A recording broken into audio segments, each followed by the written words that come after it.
우리가 지난주에 우리는 사명자라는 제목으로 말씀을 살펴보았습니다. 하나님께서는 우리를 창조하셨을 뿐만 아니라 우리에게 귀한 사명을 주셨습니다. 여러분, 하나님의 나라를 이루기 위한 사명, 이 하나님의 나라를 이루기 위한 사명은 이 세상 만물을 다 포함하는 것입니다. 우리 그냥 천국 가서 어떻게 될 것 그것뿐만 아니라 이 땅에서의 삶, 그리고 이 땅에 만들어진 모든 것들을 정복하고 다스리는 사명을 하나님께서 창세기 1장 27절 사람을 만드시고 즉시로 생육하고 번성하라, 이 땅에 충만하라, 정복하라, 다스리라는 사명을 주셨어요. 그리고 그 사명이 잊어질만 할 때쯤 되니까 하나님이 아브라함을 부르시고 다시 사명을 확인시켜 줍니다. 창세기 12장 3절에 나오는 그 복의 근원의 삶. 하나님이 너는 본토 친척 아비 집을 떠나 내가 지시하는 그곳으로 가라. 내가 너를 너로 큰 민족을 이루고 내 이름을 청대케 하고 너에게 복을 주어 내가 뭐가 되게 하리라? 복이 되게 하리라. 하나님이 아브라함에게도 사명을 주셨어요. 이 하나님의 부르심에는 사명이 따른다는 얘기죠. 그리고 예수님께서 마태복음 16장 17절 보시면은 교회를 세우시기 전이죠. 제자들을 부르시고 이제 앞으로 그 제자들이 음부의 권세를 이기는 교회를 세울 거라는 그런 사명을 주셨어요. 그리고 예수님이 제자들을 떠나시기 바로 직전 마태복음 28장 19절에 너희는 가서 모든 족속으로 제자를 삼으라. 제자를 삼으라. 제자 삼는 사명을 주셨고 사도행전 1장 8절 마지막 이 땅에서 하늘로 올라가시기 전에 땅끝까지 이르러 내 증인이 되리라. 사명을 주셨어요. 여러분, 만약에 여러분들이 이런 사명을 잊어버리고 산다면은 우리는 더 이상 교회가 아니요 더 이상 하나님께서 원하시는 그런 삶을 살 자격이 없다는 것이죠. 하나님께서 우리 사람들을 부르고 특별히 이제 신약 시대에 와서 이 교회를 세운 것은 이 귀한 하나님의 사명. 이것이 사명일 뿐만 아니라 이것이 우리의 뭐다? 우리의 생명입니다. 우리의 생명. 사명을 따라 살 때 나에게 생명이 주어지고 또 내 생명의 의미가 있는 것입니다. 그러나 이 사명이 지속되지 않고 만약에 우리가 그냥 다른 사람들처럼 살아간다면은 아무런 우리의 인생의 의미가 없는 것이죠. 이러한 진리를 이스라엘과 유대 나라의 역사가 증거하고 있어요, 여러분. 이스라엘이 하나님 아브라함 자손으로 인해서 이스라엘이란 모세를 통해서 이스라엘이라는 나라가 생기지 않았습니까? 그런데 이 나라가 하나님이 주신 이 사명을 잊어버리고 그저 자기네 나라 먹고 살고 그저 왕들이 자기 통치하는 거기에 매여서 살다 보니까 결국 어떻게 됐습니까? 북왕국, 남왕국으로 갈라지고 그 다음에 북왕국은 723년 예수님 오시기 전 723년에 망하고 남왕국은 유대라고 하죠. 586년에 망해버렸어요. 왜? 하나님이 주신 그 사명을 잃어버리고 잊어버렸기 때문에 더 이상 있을 이유가 없다는 거예요. 다른 나라처럼 살 때 그 다른 나라들이 더 강한 나라들이 그 나라를 삼켜버린다는 것이죠. 그 후 예수님이 다시 오셔서 교회를 세우시고 같은 사명을 주셨어요. 가서 제자 삼으라, 내 증인이 되어라. 그리고 이 사명을 이어가던 교회는 예루살렘 교회는 번성하여서 예루살렘에서 시작된 교회가 북쪽 유대, 사마리아 그리고 그 지역을 거쳐서 소아시아, 지금 말하는 그 튀르키예, 터키죠. 거기를 지나 로마까지 오늘 읽은 에베소서의 저자인 그 바울이 로마까지 복음을 들고 가서 교회가 세워졌으며 로마의 국교가 되고 로마가 가는 곳마다 교회가 세워지고 또 로마의 권력에 힘입어서 교회도 권세를 갖게 됐어요. 근데 참 문제는 바로 여기에서부터 시작이에요. 우리가 생각하기에 교회가 이제 권세를 잡았으니까 사람들이 많이 예수를 믿고 하나님 나라가 더 강하게 되겠구나 라고 생각을 할 텐데 그렇지 않은 정반대였어요. 교회의 능력과 권세는 희생적인 사랑과 사명이 그 근원인데 정부의 권력으로 그 권세를 갖게 된 교회는 정치의 노예가 되고 무지한 백성들만 이들에게 이용당한 거예요. 여러분, 교회 역사나 이 종교 역사, 세계 역사를 보면요. 이 세계 역사의 그 주도를 잡은 사람들이 종교를 이용해서 사람들을 이용합니다. 하나님의 이름으로 사람들을 이용해요. 네가 이거 하면은 하나님이 복 주실 거다. 그 무지한 백성들, 잘 모르는 사람들, 그런가 보다. 돈 있는 사람이, 권세 있는 사람이 그런 얘기를 하니까 그냥 따라가다가 장님을 이끄는 구덩이로 들어가 버리고 마는 것이죠. 그래서 중세교회가 어떻게 보면 국교가 돼서 이젠 기독교가 전파를 잘하고 권세를 드디어 얻는구나.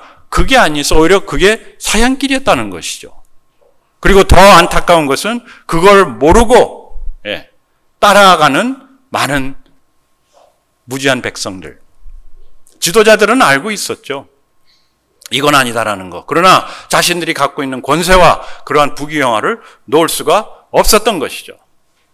그런데 이 중세교회는 전혀 생각지 못했던 이슬람교의 등장으로 망하게 된 거예요. 여기 보시면은 사도 바울이 다니면서 교회를 세운 것이 이 지역이에요. 지중해 연안을 따라서 쭉 배도 타고 길도 가고 해가지고 교회를 세운 곳이 로마에서부터 쭉 이쪽 동쪽으로 오면은 안디옥, 다마스커스, 다메섹이죠. 그리고 예루살렘. 그런데 사도 바울이 세웠던 이 교회 그리고 이 지역들이 뭘로 다 바뀌었냐면은 이슬람으로 다 바뀌어버렸어요. 제가 지난주에 잠깐 말씀드렸지만은 이슬람은 자기네들이 어떤 하나님을 잘 믿기 위해서 세워진 그 종교가 아니고 이슬람은 이 기독교에 대항하기 위해서 기독교 국가인 로마에 대항하기 위해서 그 마호메트라는 사람이 그 사람이 영적인 사람이긴 했던 것 같아요. 어디서 계시를 받아가지고 그곳으로 아라비아 사막에 흩어져 있던 여기 보면 이제 좀 시꺼멓게 돼 있는데 있죠. 거기에 흩어져 있던 그 유랑민들 아주 거센 사람들이죠. 사막에서 막 말 타고 전쟁하고 남의 거 뺏고 또 자기 거 보호하고 그런 사람들을 모아가지고 결국 이 사람이 뭘 했냐면은 이런 이슬라믹 스테이트, 요즘으로 얘기하면은 칼리프라는 이런 나라를, 이런 지역을 세우기 시작한 것이죠. 마호멧이 시작한 건 아닙니다. 그러나 마호멧이 받았던 그 계시, 그 꾸란이라는 그 책을 갖고 그거를 이제 앞장 세우고 그 다음에 하나님을 믿는 사람은 우리를 따르라. 그리고 우리를 따르면은 이런 것들이 보장된다 하면서 사람을 모으니까 거지들, 아무것도 없는 사람들, 식구들도 없고 유랑민들 따라갈 수밖에 없죠. 왜? 따라가서 전쟁에서 이기면은 그 이긴 것을 다 어떻게 한다? 다 너희들 나눠줄게. 이 사람들의 전략이었어요. 그 사람들이 하나님을 잘 믿기 위해서 모인 것이 아닙니다. 자기네 나라, 자기네 민족 살아남기 위해서. 그렇게 해서 시작을 해서 결국은 뭐냐면 결국은 돈이에요. 부귀영화입니다. 그리고 제가 지난주에도 말씀드렸지만은 이슬람교가 남자들한테 굉장히 유혹적인 게 뭐냐면은 남자들을 위한 법이 많아요. 율법이. 그래서 일부 다처제도 허용하고 또 남자가 뭐라고 하면은 여자들이 반항할 수 없고 그리고 만약에 전쟁에 나가서 죽으면은 하나님이 23명의 처녀를 너를 위해서 준비해 놓겠다. 그러면 처녀들은 뭐예요, 그 사람들은? 그렇지만 이 사람들은 그게 좋다고 따라간 거예요. 왜? 다른 게 없으니까. 그리고 그리스도인들한테 핍박을 많이 받았기 때문에. 그러면서 이슬람이 시작이 되면서 지금 이슬람의 영향권은 굉장합니다. 굉장합니다.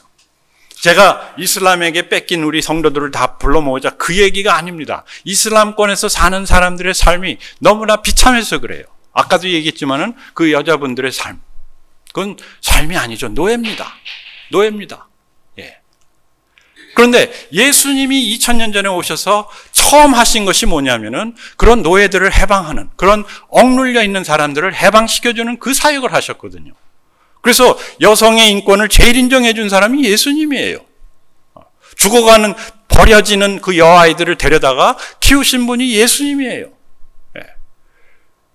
그리고 예수님이 항상 여자들뿐만 아니라 그 병자들, 과부들, 이 세상의 병약자들, 힘없는 사람들. 왜? 하나님이 그들을 사랑함에도 불구하고 많은 사람들이 신앙을 갖고 있다고 하면서도 전혀 관심을 보이지 않고 자기 사리사욕을 채우기 바빴기 때문에. 그래서 예수님이 참 목자가 없다. 나는 선한 목자니 선한 목자는 양들을 위하여 자신의 목숨을 내어놓느니라. 그런데 목숨을 내어놓고 양을 돌보는 사람이 아무도 없었다는 것이죠. 그러면서 이슬람의 영향권이 점점 퍼지면서 지금 현재 여기 시꺼먼 데는 보면은 90에서 100%입니다. 그런데 이것이 저건 뭐 그냥 숫자야 그게 아닙니다. 진짜 속해 있어요. 그리고 이슬람 제도가 그렇게 만들었어요. 어떻게 만드냐면은 이 사람들 방법은 옛날이나 지금이나 똑같아요. 뭐냐면은 이슬람을 따라오면은 너희들이 경제적으로 좋아질 거다, 부강할 거다. 일단 우리가 다 뺏어가지고 모으는 거 다 나눠 갖자. 얼마나 힘센 사람들한테 좋습니까? 그리고 만약에 이제 우리한테 지잖아요. 나라가 져가지고 망했다. 우리의 지배 아래 있다. 그러면 니네들 세금 내. 20% 무조건 세금 내고, 그 다음에 너희들 종교 지키고 싶어? 그러면 10% 세금을 더 내. 30%. 그러니까 이 사람들은 어차피 자기네가 내는 세금이 로마 정부로 가든 자기네 정부로 가든 이슬람으로 가든 아무 상관이 없었던 거예요. 오히려 그 사람들이 보호해 주니까 강한 군력으로, 군사력으로 그 사람들 따라가고, 그리고 자기 신앙을 지키고 싶은데, 옛날 기독교에서는, 기독교가 우리 진짜 하나님을 믿는 그런 사람들이 아니고 로마교에서는 뭐 어떻게 했냐면은 자기네 교가 아닌 사람들 다 죽였어요. 그래서 십자군도 만들어가지고 그냥 이방인들 다 죽여라. 그런데 이슬람권이 들어오면서 니네 종교 지키고 싶어? 그래, 그러면 그냥 세금 10%만 더 내. 그래서 이슬람에 속하면은 세금 20%, 이슬람권에 속하지 않고 그냥 다른 종교를 믿으면 세금 30%, 그리고 진짜 무슬림이 되면은 세금 없음. 오히려 자기네가 갖고 있는 모든 것을 다 허용하는, 나누어주는 그런 제도. 여러분 들어가겠어요? 안 들어가겠어요? 나 같으면. 진짜 하나님을 모르고 참 신앙의 핵심을 모르는 사람들이 이슬람권에 들어가지 않을 수가 없는 것이죠. 그런데 이 사람들은 지금도 그런 방법으로 포교를 하고 있다는 거예요. 뭐냐면은 사우디에 굉장히 돈이 많습니다. 이란도 많고, 지금 이란과 사우디는 서로 종교적인 그 갈등 때문에 부딪혀 있지만은 이 사람들이 돈이 많으니까 이 사람들이 어떻게 포교 활동을 하냐면은 가난한 나라, 저기 보면은 전부 다 아프리카 아닙니까? 그리고 저 밑에 보면은 인도네시아예요. 인도네시아하고 말레이시아. 굉장히 위험하다기보다는 그 이슬람권에 지금 위험한 상태에 있는 나라들이에요. 근데 다 한 가지 특징이 뭐냐면은 다 가난한 나라예요. 우리 왜 미국에 있는 한국 교회에서 제가 기억하기에도 한 30년 전부터 2000년대 들어오기 전에 1990년대부터 소련이 아니라 러시아, 그리고 그 소련 연방, 거기에 선교사들이 많이 나갔어요. 제가 아는 목사님 교회에서도 많이 보내고. 그런데 5천 교회를 세웠다 그러더라고요. 그래서 그게 무슨 얘기인가 했더니 그 당시에 5천 불만 있으면 교회를 세울 수가 있어요. 교회를 하나 지어줄 수가 있어요. 그 소비에트 연방의 30년 전이가. 그래서 5천 곱하기 5천 하면은 250만 불이에요. 250만 불만 있으면은 5천 교회를 세우는 거예요. 아니, 5천 교회가 25만 불. 그러니까 500교회를 세우려면은 250만 불. 그런데 지금 사우디에서 무엇을 하고 있냐면은, 사우디에서 이런 나라들, 그리고 이제 제가 선교 가는 그 키르기스탄 같은 가난한 나라, 그 나라들은 무슬림하고 이슬람교하고 상관이 없어요. 그래서 모하메드를 믿는 것도 아니고 하나님을 믿는 것도 아니고 그냥 유랑민들 비슷하게 사는 나라인데 그들에게 모스크를 지어줍니다. 예배당을 지어줘요. 소위 우리말로 따지면은 예배당을 짓는데 요즘 돈으로 2만 불 들어요. 2만 불. 제가 작년에 갔었을 때 바로 그 제가 가는 학교 바로 옆에 모스크를 짓는데 아주 이쁘게 잘 지어요. 그렇게 크지는 않아요. 전체 크기가 한 요 정도 돼요. 그리고 마당도 좀 있고, 그리고 거기 사역자가 살 수 있는 그 집도 하나 마련해 놓고, 그렇게 짓는데 2만 불. 2만 불. 그리고 그 사역자 한 사람 고용하는데 한 400불에서 500불. 500불 정도 생활비 지원을 합니다. 그리고 이 사람들이 뭐를 하냐면은 거기 와서 예배드리고, 거기 와서 나는 모슬렘이 되겠습니다 하고 고백하고 거기 참석하는 사람들한테 생활비 지원이 가정에마다 50불에서 100불 정도 지원을 합니다. 생활비. 그 100불 생활비는 그 사람들 생활비의 한 30%, 40%가 돼요. 어떤 사람들은, 가난한 사람들은, 특히 이제 시골 지역에서는 한 200불이면은 한 달, 한 가정이 생활을 할 수가 있습니다. 그런데 100불을 주니까, 50불을 주니까 이 사람들이 안 올 이유가 하나도 없죠. 그 대신 조건이 하나 있어요. 뭐냐면 가족들이 다 와야 돼요. 가족들이. 아이들도 와야 돼요. 그리고 자기네가 나는 무슬림이 되겠습니다. 선서를 해야 돼요. 그리고 만약에 아이들 중에, 식구들 중에 만약에 나는 예수님을 믿겠다. 나는 안 가겠다. 그러면은 뭐 핍박이라는 게 다른 게 아니에요. 지원금이 끊어집니다. 네. 지원금이 끊어져요. 그러면은 부모들 입장에서 만약에 자녀들이 나는 저 주일학교 가서 예수님 믿었어. 나는 이제 더 이상 이슬람교 안 가. 그러면 어떡하겠어요? 100불짜리인데 핍박하겠어요? 안 하겠어요? 그런 핍박입니다. 종교 핍박이 아닙니다. 너 믿으면 안 돼. 이게 아닙니다. 그냥 그 이슬람 교회에 들어가지 못하게. 왜냐? 거기 들어가는 이상, 벗어나는 이상 순간 생활지원금이 끊어지기 때문에. 그게 이제 이슬람교에서 하는 그런 가난한 나라에 대한 선교 전략이에요. 그리고 이제 이란이나 말레이시아나 이런 부유한 나라에서는 사회 복지가 다 이슬람 사람들에게만 허용이 됩니다. 이슬람교를 자신의 교로 받는 사람들. 사회 제도가 그렇게 돼 있어요. 나라가. 그러니까 그것을 받고 싶으면은 나는 무슬림이다라고 지켜야 되고, 그렇지 않으면은 자기가 돈 내서 하면 되는 거예요. 그래서 말레이시아 같은 경우는, 인도네시아도 그렇고, 돈 있는 외국인들, 특히 돈 있는 중국 사람들은 이슬람교 안 가요. 왜? 자기네 돈으로 하면 되니까. 그런데 문제는 뭐냐면은 이들 교육비까지, 대학 학비까지, 그리고 유학비까지 나라에서 대줍니다. 무슬림 그런 조건 아래. 이란도 마찬가지예요. 이란도. 그래서 한국에 이란에서 온 많은 유학생들이 있어요. 그리고 교환 교수도 있고.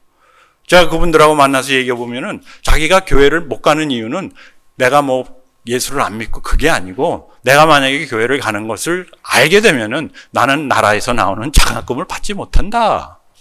네. 그 대신 너하고 만나서 같이 얘기하는 거는 아무도 모르고 또 거기에 대해서는 상관하지 않는다. 예. 그런 식으로 이 포교 활동을 하는데 결국은 뭐냐면은 돈으로 한다는 겁니다. 예. 돈 전쟁입니다. 우리가 아니라 이번에 우크라이나하고 러시아 전쟁도 돈 전쟁 아닙니까? 돈이 있어야 전쟁을 하죠. 그래서 이번에 미국에서 지원을 해줬더니 막 탱크 몰고 폭탄 터뜨리고 러시아 진영까지 들어가고 막 그런 일이 일어나지 않습니까? 하마스하고 이스라엘도 마찬가지입니다. 종교 전쟁이 아닙니다. 돈 전쟁이에요. 누가 정권을 가질 것인가? 네. 미국 지금 선거하고 있지 않습니까? 누가 정권을 가질 것인가? 그게 나라를 위해서, 백성들을 위해서가 아니라 정권을 잡고 그 나라에서 들어오는 세금을 누가 그것을 쥐고 흔들 것인가? 그것 싸움입니다. 네. 미국뿐만 아니라 모든 나라가 다 그렇죠. 그러나 이것이 옛날부터 이랬던가? 그건 아닙니다. 어느 순간에 변했다는 거예요. 왜? 교회가 편해지면서, 교회가 세력을 확장하면서. 미국 교회가 그러지 않았고 미국이란 나라가 그러지 않았는데 뭐냐? 우리가 먹고 마시는 게 해결이 되고 편해지니까 결국 그냥 편한 대로 돈 따라가게 되더라. 그래서 선교는 뭔가? 선교는 전쟁입니다. 전쟁이에요. 오늘 에베소서 6장 10절부터 20절까지의 내용은 우리의 선교라는 것은 음부의 권세와 싸우는 전쟁이다. 음부의 권세와 싸우는 전쟁이다. 예? 우리가 보면은 세상에 많은 전쟁이 있지만은 그것이 그냥 나라와 나라 간의 전쟁이 아니라 음부의 권세, 누군가 뒤에서 이 악의 영이 악의 세력들을 대적하는 전쟁, 악의 영이 이 전쟁을 하게 하고 그리고 우리 삶의 현장에서 싸우는 전쟁이라는 겁니다. 삶의 현장에서. 그것은 나가 있는 그 군사들, 병사들의 전쟁이 아니라 오늘 우리가 싸우는 전쟁, 그리고 우리 모두가 하나님 나라의 군사다. 이것이 에베소서 6장 10절부터 20절까지 나오는 내용이에요. 그러면서 하나님의 전신갑주를 입으라 하고 사도 바울이 간절하게 편지 쓰지 않습니까? 왜? 사도 바울 눈에 보이는 거예요. 이러고 우리가 편하게 지내다가는 결국 망하게 되고 마니까. 그때 당시에는 교회가 많이 성장을 했지만은 그러나 교회가 기독교가 로마의 국교가 되면서부터 하얀 길을 걷게 된 것이죠. 선교는 전쟁입니다. 여러분 제가 선교를 나가는데 옛날부터 이제 그런 얘기를 하지만은 선교 여행, 단기 선교 그런 얘기를 많이 합니다. 그러나 모든 선교, 단기건 장기건 여행이건 아니면 가서 살건 선교는 무엇인가? 전쟁이라는 생각을 그 이미지를 갖고 있어야 된다는 거예요. 전쟁에 임하는 자처럼. 그리고 제가 전쟁에 나가니까 여러분들은 목사님 전쟁에 나가니까 그냥 기도해드리면 되겠구나. 여러분 기도한다고 총알이 피해가는 거 아닙니다.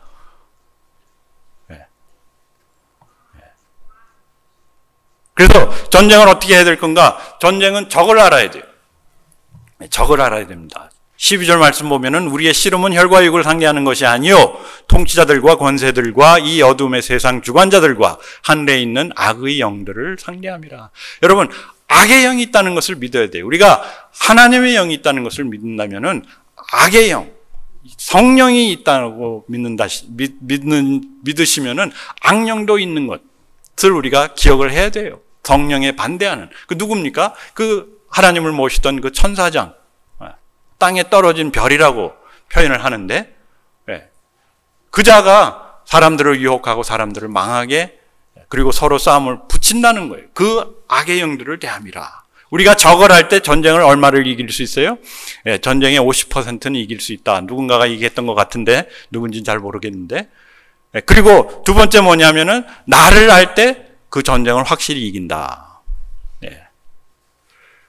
나를 준비해야 된다는 거예요. 나를 안 되는 게 나는 뭐가 있고 뭐가 없고 내 능력은 이거고 내 한계는 이거다. 그걸 아는 것이 아니라 그런 걸 아니까 어떻게 해야 돼요? 나를 준비해야 된다는 거예요. 여러분 악의 영이라는 것이 나는 악의 영이요 하고 이렇게 우리 옛날에 그림 그리면 막 뿔이 나고 시뻘겋고 창 들고 나오는 그런 모습으로 악의 영이 많이 나오는데 여러분 요즘 악의 영이 얼마나 판치고 있는지 보이지 않습니까? 특히 지난 올림픽을 보면서 진짜 너무나 많은 악의 세력이 나타나는 것이 보여요. 막 대놓고 나오는 게 보여요. 제 눈에는 그게 이 사람들이 하나님에 대한 반항, 그리고 발악, 야 하나님 망해라, 너 죽고 나 죽자 하는 그런 것 같아요. 그런 것이 그냥 평등, 자유, 박애 이런 참 하나님의 말씀, 단어를 갖고 나오니까 사람들이 혼란스러운 거예요. 진짜 맞아. 하나님이 사랑하라 그랬는데, 하나님이 자유를 주셨는데, 하나님이 다 포용하라 그랬는데, 왜 그거는 안 되냐? 왜 저 사람은 안 되냐? 자꾸 그런 질문을 하게 만들거든요. 그리고 서로 대립하고 서로 싸우게 만든다는 것이죠. 그런 악의 영을 판단을 해야 되고, 알아야 될 뿐만 아니라, 우리 자신을, 그것을 알려면 우리 자신을 알아야 돼요. 그리고 자신을 준비해야 됩니다. 그러므로 하나님의 전신갑주를 취하라.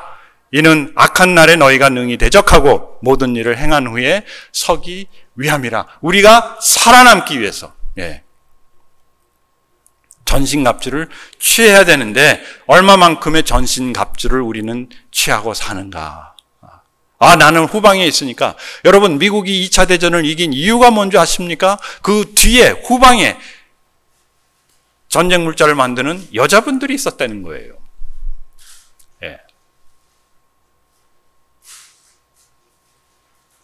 남자들은 나가서 총 들고 나가가지고 막 싸우고 비행기 타고 싸우고 막 그러고 막 죽고 그랬는데 그 모든 전쟁 물자를 누가 만들었어요? 후방에서, 미국에서, 이 땅에서 누가? 여자분들이 그때부터 일하기 시작했대요. 예. 집에서 가정을 돌보던 우리 자매님들이. 예? 그런 준비가 없이 우리는 이 전쟁을 이길 수가 없다는 것이에요.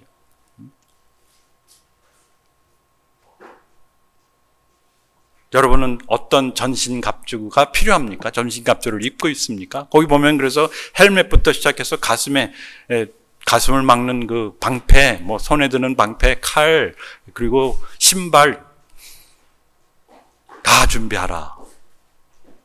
우리의 신앙생활, 우리가 성경 공부하고 우리가 같이 모여서 교제하고 소그룹하고 이 모두가 뭡니까? 이 모두가 이러한 하나님의 전신갑주를 정비하는 그런 시간이 되어야 되는 거예요.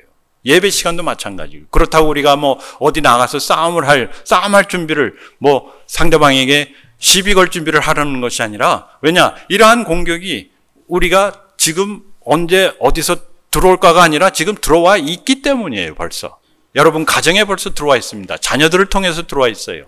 또 우리가 듣는, 우리가 보는 그런 멀티미디어를 통해서 항상 들어오고 있는 거예요. 자꾸 듣다 보면은 소위 말해서 가스라이팅이 되지 않습니까? 그게 맞는 것 같아. 예. 뭐 성전 안에서 뭐 권투하는 그 선수 보면은 그래 불쌍하다. 제가 어려서부터는 여자로 살았대는데 그냥 봐주자. 막 그렇게 넘어가는 거예요.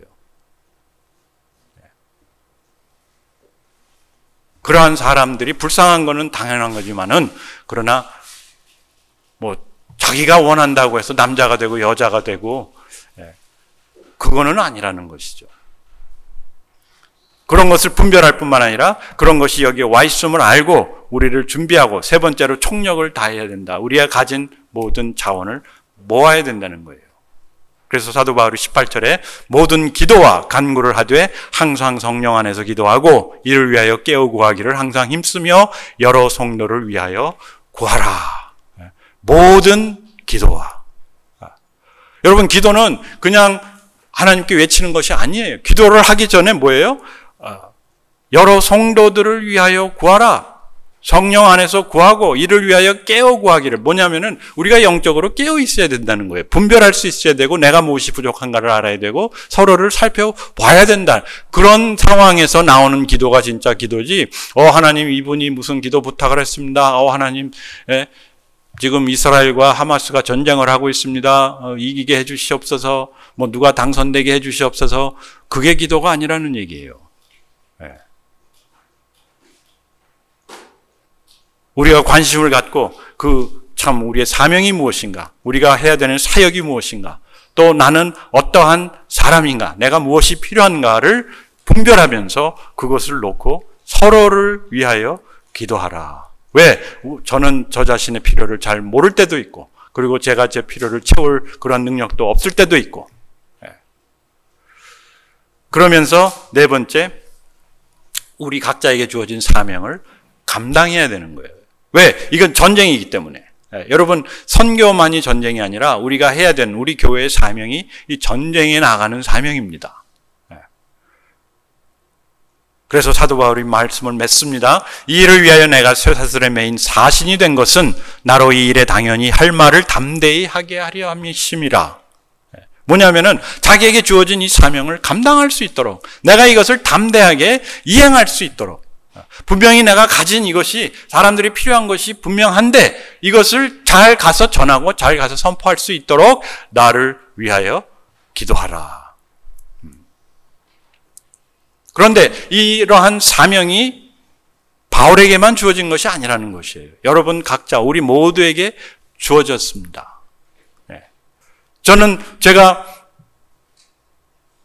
이 조그만 나라지만은 이 키르기스탄 가는 이유는, 제가 안 가면은 갈 사람이 없어요. 제가 안 가면은 저를 만나서 예수 그리스도의 복음을 들을 사람들이 듣지 못하는 거예요.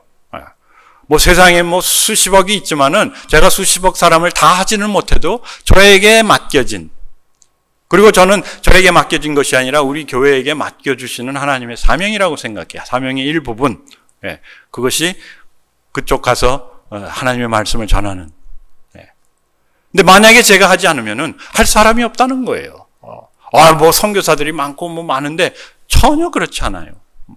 여러분 가서 보시면 아시겠지만은 거기뿐만 아니라 모든 선교지에 가서 보시면 알겠지만은 그분이 거기 계시지 않으면은 그 와서 대신해 줄 사람이 없어서 할 수 없이 계시는 분들이 지금 너무나 많다는 거예요. 왜? 우리에게 맡겨주신 이 하나님의 사명을 내가 감당하는 것을 보류하고 있기 때문에, 꺼리고 있기 때문에, 아니면은 피하고 있기 때문에, 저 사람들이 하겠지. 전혀 그렇지 않습니다. 여러분 교회도 마찬가지지만은 선교지는 더 심합니다. 뭐냐면은 연세 드신 분들, 나이 드신 분들, 진짜 힘이 없으신 분들이 은퇴를 하고 싶어도 할 수가 없는 이유가 사람들이 오지를 않는 걸요.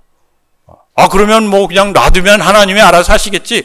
하나님이 알아서 하시는데 우리 사람들을 통해서. 예? 그렇게 말씀하시지 않았습니까? 추수할 곡식은 많은데 추수할 일꾼이 없다고. 일꾼을 보내달라고.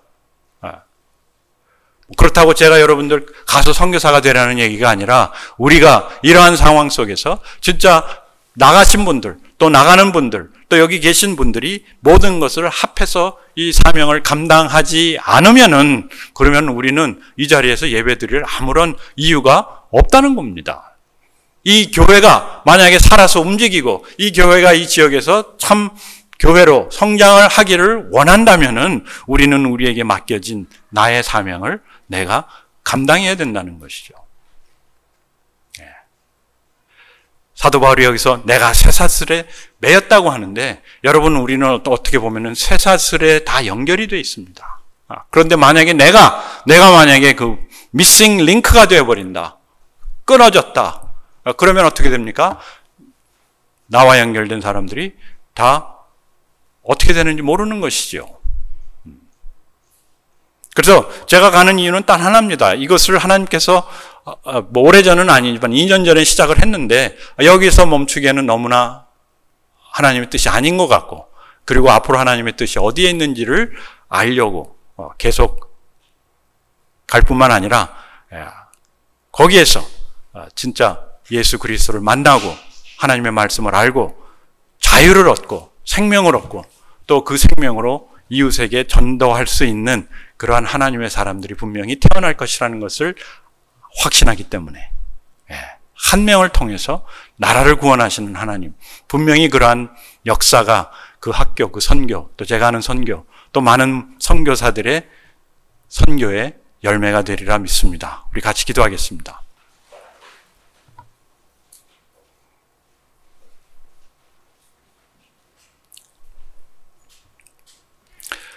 하나님 아버지, 하나님의 마음으로 우리가 선교를 하고 사역을 하고 또 이 교회를 움직이기를 원합니다.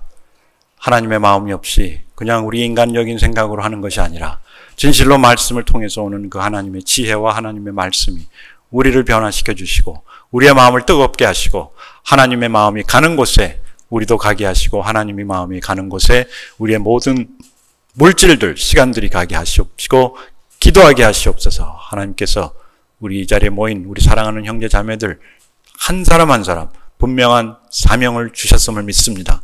그 사명을 발견하고 따라가며 이루며 하나님께 영광 돌릴 뿐만 아니라 우리 서로에게 생명 주는 귀한 교회가 되게 하시옵소서. 예수님 이름으로 기도합니다. 아멘.